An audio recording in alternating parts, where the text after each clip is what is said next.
عارفين لما تكونوا عايزين تغيروا في وصفات الاكل بتاعكم وتعملوا وصفة غدا ما تاخدش معاكم اي وقت في تحضيرها، وكمان في حلة واحدة، يبقى لازم تجربوا وصفة النهاردة. هنعمل الرز بالخضار والفراخ في حلة واحدة زي بتاع المطاعم، وهنشوف مع بعض كل الخطوات اللي تطلع الرز ناجح معاكي من اول مرة.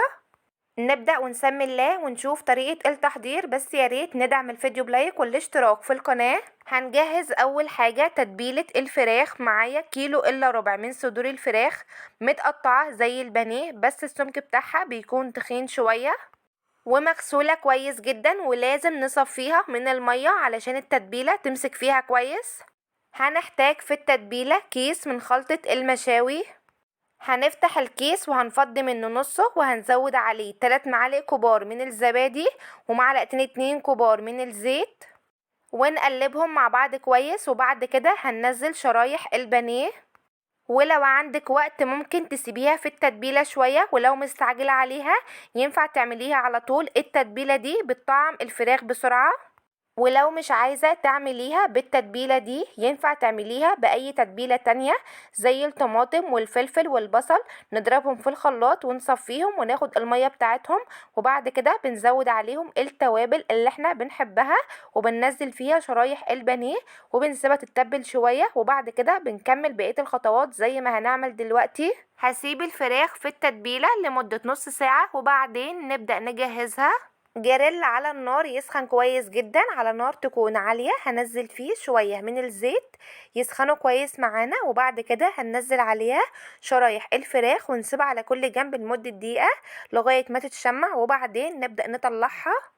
وطبعا الفراخ مش هتكون استوت معانا، هنسيبها تكمل تسويتها في الرز. نبدأ بقى نعمل الرز. حلة على النار فيها شوية من الزيت ومعلقة كبيرة من السمنة يسخنوا كويس معانا. هننزل عليهم بصلاية كبيرة تكون متقطعة صغير، ونقلب في البصلة لغاية ما تدبل معانا، وبعد كده هنزود عليها فصين 2 من التوم المفروم ناعم، ونرجع نقلبها تاني لغاية ما التوم يطلع الريحة بتاعته.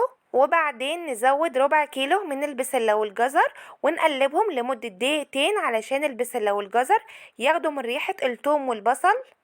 وإضافة البسلة والجزر بتدي للرز طعم جنان، التسكيرة بتاعتهم بتفرق قوي في طعم الرز. وينفع تستخدمي البسلة والجزر طازة، أو لو مفرزاها في الفريزر ينفع تستخدميها. نزود بقى التوابل: 3 ورقات من ورق اللوري، قطعة صغيرة من القرفة، نص معلقة كبيرة من البابريكا، نص معلقة كبيرة من الكاري، معلقة كبيرة من الكزبرة الناشفة، مكعب من المرقة.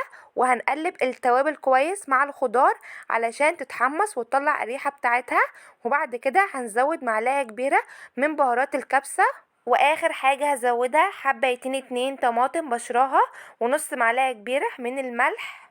وبعدين نبدأ نوسع الخضار وننزل عليه الفراخ، وبعدين هنزل عليهم نص كيلو من الرز البسمتي مغسول ومتصفي كويس ومش بنقعه. وينفع ان انتي تعملي الرز ده من غير ما تضيفي فيه فراخ، وهيطلع طعمه تحفة معاكي. بعد ما نزلت الرز هفرده من غير ما اقلبه، وابدا انزل عليه الميه. هضيف عليه لتر الا ربع من الميه المغليه، ولو عندك شوربه ينفع تستخدميها. طبعا كمية المية اللي انا حطيتها قليلة، كلنا عارفين ان النص كيلو رز بسمتي بياخد لتر من المية، وكوباية الرز بتاخد كوبايتين 2 من المية.